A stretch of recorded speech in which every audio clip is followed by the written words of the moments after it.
Thank you very much, everybody. We have additional agreements, Mr. President. Yes. We have the Cambodian trade deal and we have the critical minerals agreement to sign. We're going to sign that. We're signing our trade deal. I thought we could forget about this deal. They make a very good deal. This is the Cambodian trade deal, Mr. President.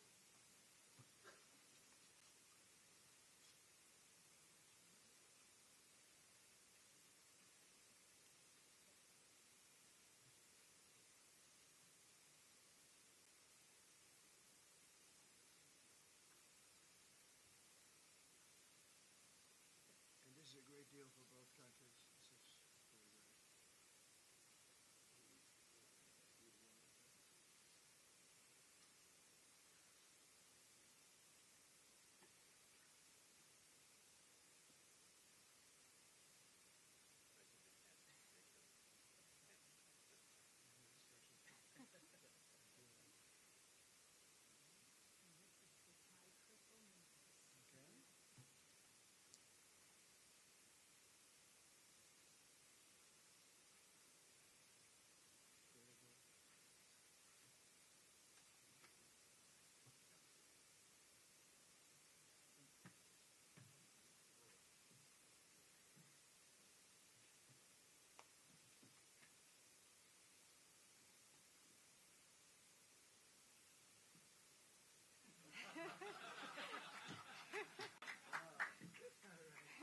is very great.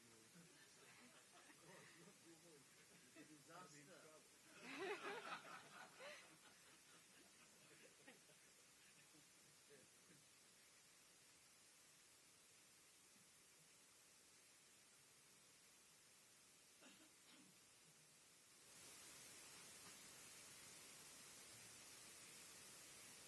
Very good. That's a good move. What do we hold on this?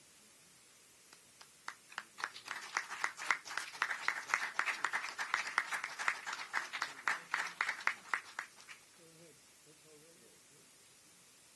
All of them together.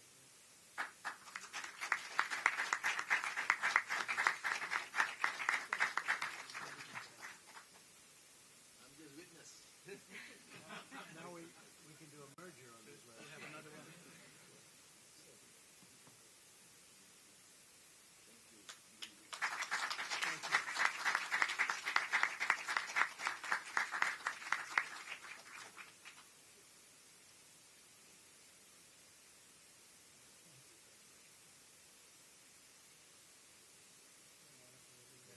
I'll collect them. Thank you very much, and congratulations, everybody. Very big deal. Thank you very much. Thank you.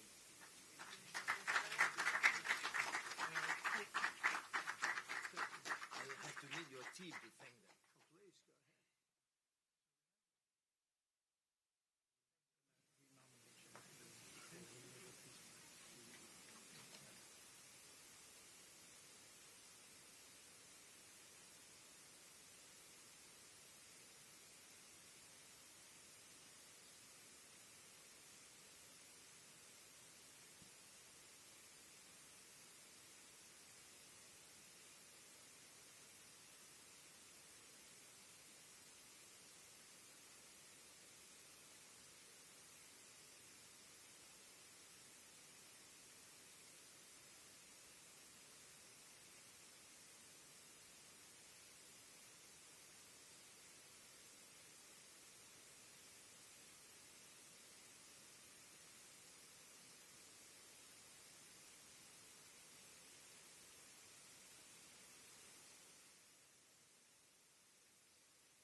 Nation she dearly loved. She loved this nation like few people love their nations. This is a momentous day for all of the people of Southeast Asia as we sign a historic agreement to end the military conflict between Cambodia and Thailand. And we're so honored to be involved in that. It's so important to me. Two great countries, but they were going at it. I want to congratulate the two courageous leaders, and that's what they are. They were courageous, who are taking this monumental step, Prime Minister Hun Manet and Prime Minister Newton. I also want to thank Prime Minister Anwar of Malaysia. I called him right at the beginning and I said, you have two countries that are fighting right next to you.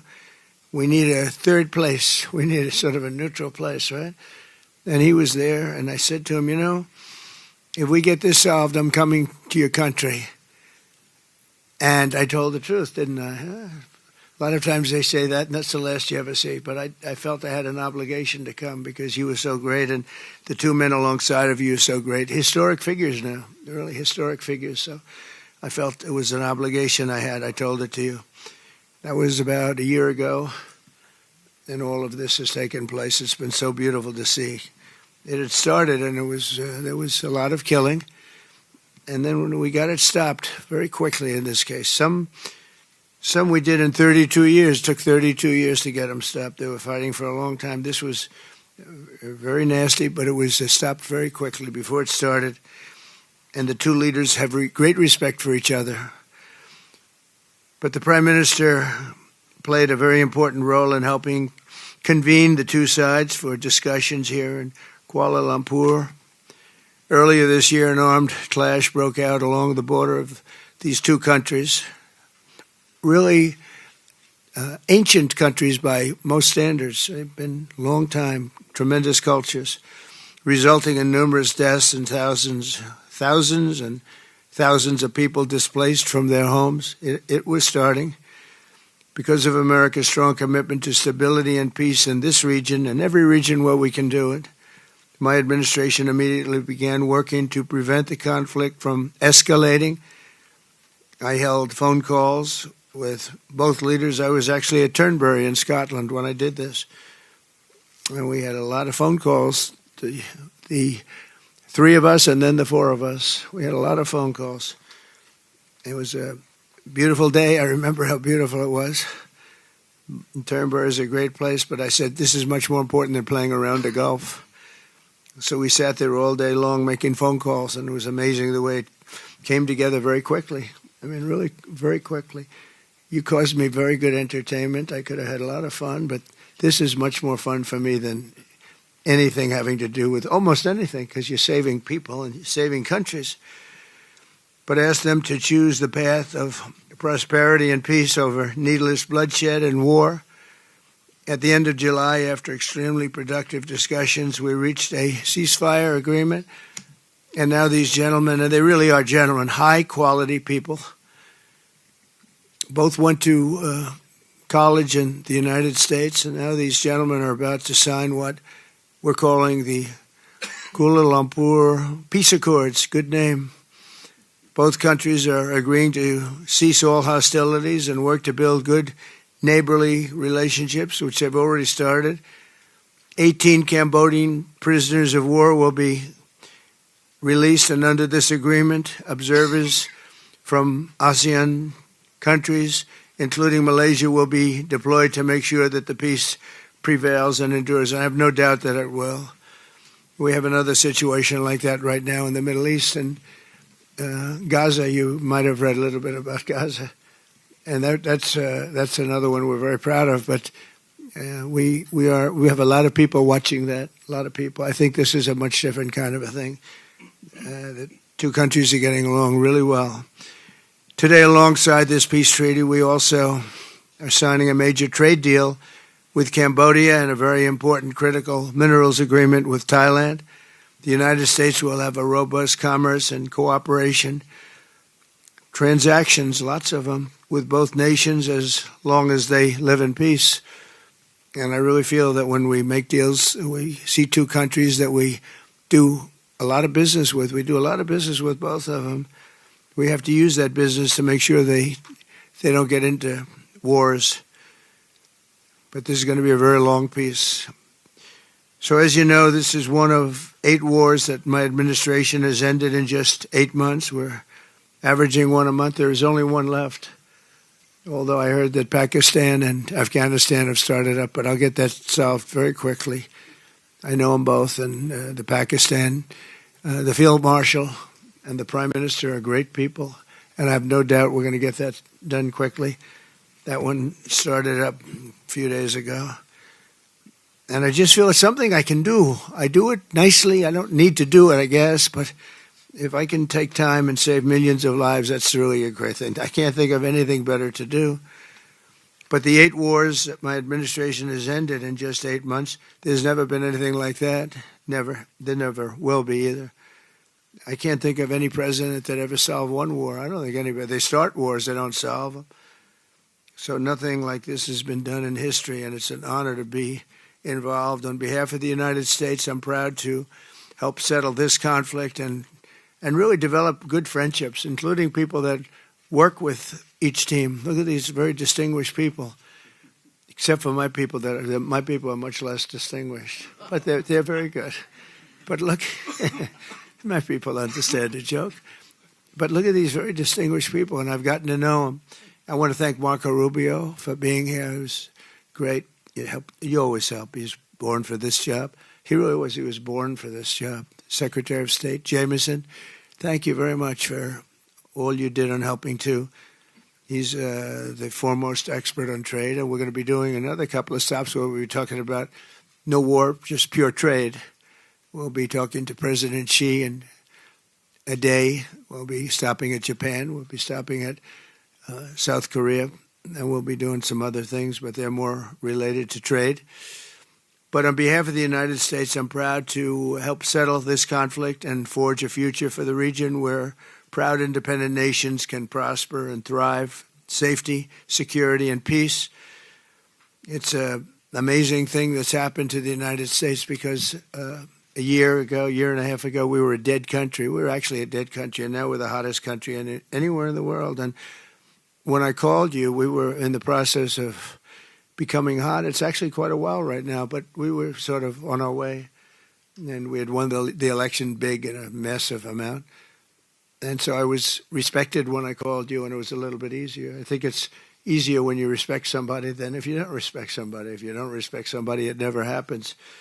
But I won't forget that day because it was one of the first wars that I got involved in, and I love doing it. It's like, I shouldn't say it's a hobby because it's so much more serious than a hobby, but it's something that I'm good at, and it's something I love to do. The United Nations should be doing this, but they don't do it. They don't do it. They turned off my teleprompter when I made a speech. I had to make a speech without a teleprompter. They're good at that. The escalator wasn't working too well. It came to a complete halt. But, the United Nations has such great potential. I wish they could do it. They didn't get involved with us at all. We just did the deal and reported the deal, and everybody was sort of amazed that we got it done so quickly and so nicely. But now I'd like to ask Prime Minister Anwar to say a few words, and then we'll hear from Prime Minister Hun Manet and Prime Minister Newton. And these are, I just have to say it for a last time, these are incredible men. The way they came together, the way they worked so hard, and we worked long hours. It was not long days because the days were few in number, but the hours were very long and very intense. There was a lot of intensity going on because there was a lot of shooting happening while we were talking. That brings it to a new level. And the 3 men sitting there should really be credited with having done just an incredible job for humanity. Thank you all very much. It's an honor to have worked with you. Appreciate it. Please.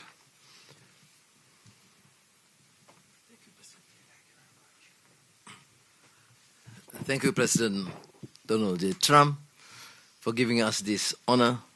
And on behalf, of course, Malaysia and our colleagues in ASEAN, I must thank you for your concern, for your empathy, and for your commitment to support this peace deal. When I first received your call and then urging me to do more, supporting our initiative, and you personally did call both prime ministers to urge for a speedy peace settlement, I would say a great thank you. And we, of course, admire your tenacity, your courage, because the world needs leaders who promote peace strongly. And to achieve that, you have to break some rules, as you did today. when President arrived, he asked me to join him in the car. I said, that's against the security and protocol rules. And he was delighted to break the rules, and I... Nice ride. It was a nice ride. And we share a lot of things in common. I was in prison, but he almost got there. But very good exchanges on a number of issues. Of course, priorities, of course, the peace deal. Thank you, both Prime Ministers. You did a great job. We are delighted to have you as colleagues, as true friends. And you understand the need to secure peace to save our people. And also the ASEAN position as a region of peace and prosperity.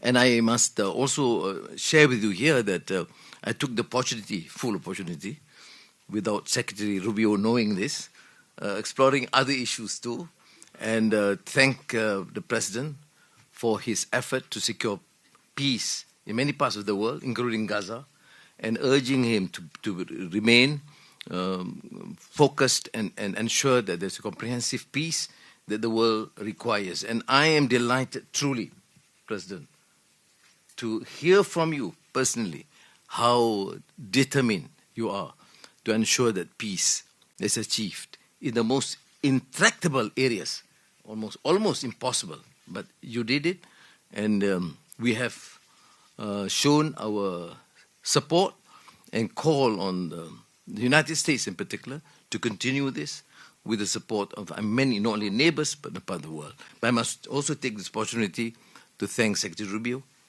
Jamison, and Ambassador Kagan, because they were very helpful. I mean, you didn't say that, but I must say that, because they were extremely helpful in ensuring that you come here. I mean, I wasn't sure when you said to me, yes, Prime Minister, I know I'm coming.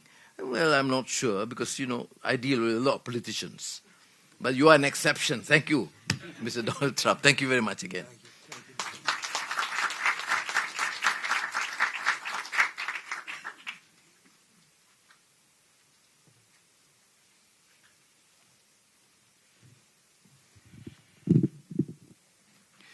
President Donald Trump, Prime Minister Anwar Ibrahim, Prime Minister Anutin Chanvirakul, Excellencies, ladies and gentlemen. Today marks a historic moment, profound significance for Cambodia and Thailand, a day that reaffirms our shared conviction that peace is always possible when nations have the courage and wisdom to pursue it together. On behalf of the Cambodian peoples, I wish to express my deepest gratitude to President Donald J. Trump for his decisive leadership and steadfast commitment to supporting the lasting peace between Cambodia and Thailand, and for his tireless efforts to make it a reality. I also wish to convey my sincere appreciations to Prime Minister Anwar for his unwavering support and facilitation throughout this peace process until successful conclusions. I further extend my appreciations to my ASEAN colleagues, China, and other partners who have been supporting the ceasefire from the beginning.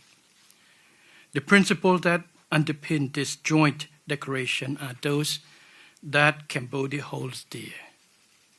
That no matter how difficult or complex our dispute may be, they must always be resolved through peaceful means in full conformity with existing treaties and international law. Cambodia reaffirms a strong commitment to fully and faithfully implementing these joint declarations and to continuing to work closely with Thailand and all our partners to ensure that this peace endures and brings tangible benefit to our peoples. We look forward to continued support and contribution of international communities and partners to fruitful realizations of the joint declarations.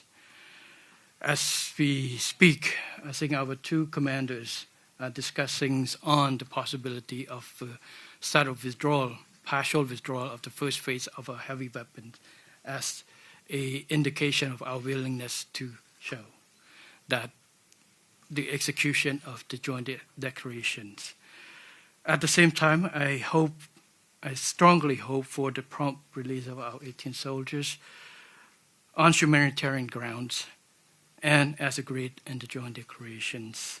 Finally, recognizing your unwavering dedications and resolute effort to promote peace, and not only between Cambodia and Thailand, but also among other nations, and reflecting the gratitude of the Cambodian peoples, I have nominated President Donald J. Trump for the Nobel Peace Prize.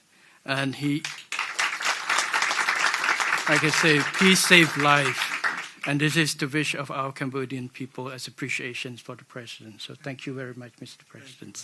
Thank you. Thank you, sir.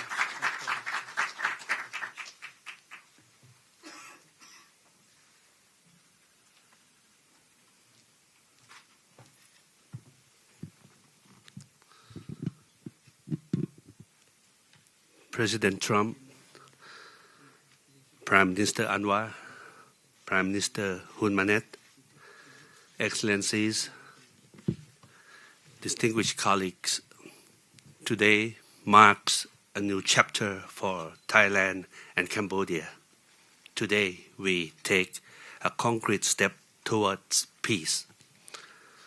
I would like to thank Prime Minister Anwar Ibrahim for the leadership as ASEAN Chair and your strong efforts in upholding ASEAN unity.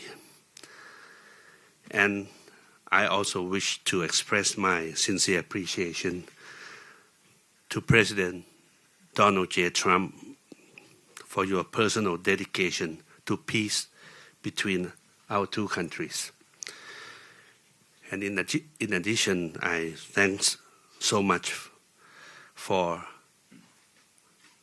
the kind words of condolences that the President has given to our country on the great loss of our beloved Queen Mother. It means a lot to Thai people. We have come a long way since agreeing to the ceasefire here in Malaysia on 28th of July. The discussions since then have led to this important outcome, which is the signing of our joint declaration today.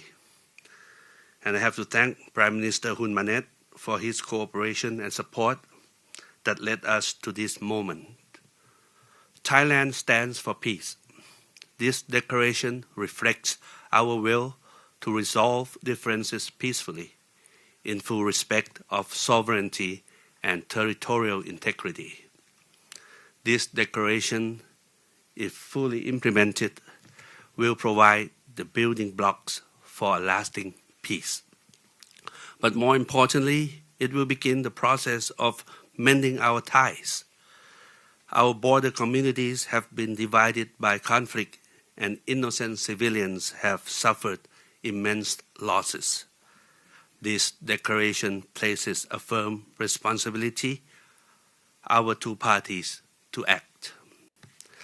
I believe we can achieve what seemed beyond reach a few months ago.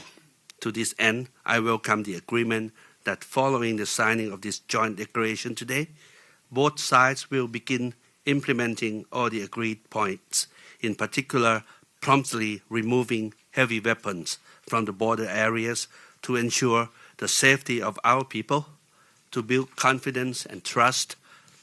And Thailand will also begin the process of releasing the 18 detained Cambodian soldiers. We have a responsibility to act in earnest and in good faith, and that will restore livelihoods and protect the well-being of our communities along our shared border.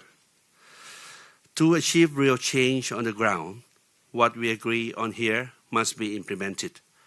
Only then can we truly turn to a new page. Only then can we assure that our people's security and safety. Only then can we achieve real peace. This is what our people expect of us, and this is what they deserve. Peace with dignity.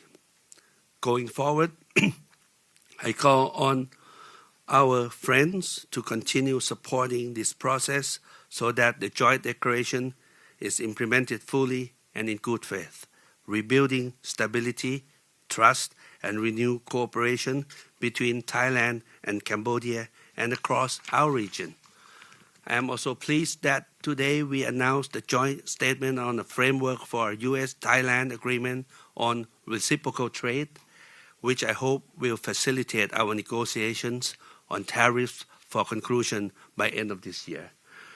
We will also sign the MOU between our governments on cooperation on critical minerals, which will further promote resilient and sustainable supply chains for years to come. Thank you once again. Thank you from bottom of my heart. Thank you.